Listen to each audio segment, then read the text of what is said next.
Главный символ Нового года – живую зеленую красавицу ель можно купить в преддверии праздника на центральном рынке Сухума.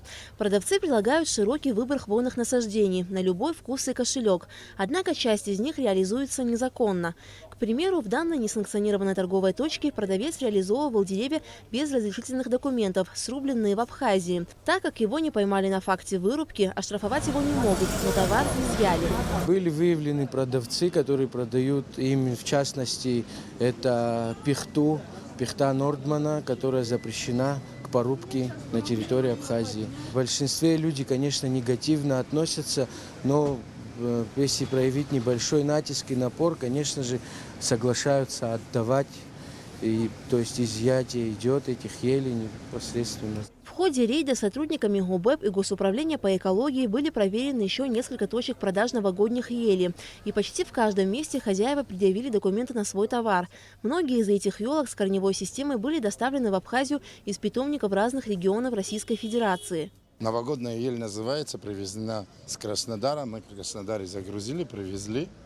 И вот документы. Стоит отметить, что в начале декабря премьер-министр Валерий Бгамова подписал распоряжение о запрете заготовки ели и пихт для проведения новогодних праздников в 2019 году. Кроме того, был запрещен ввоз из Российской Федерации натуральной пихты без корневой системы.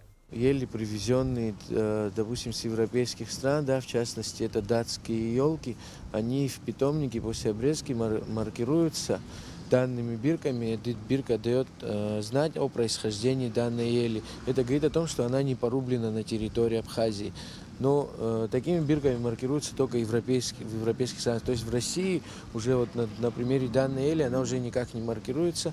Ее определяют уже по документам, то есть по перевозке границы, по накладной, то есть то, где человек приобрел.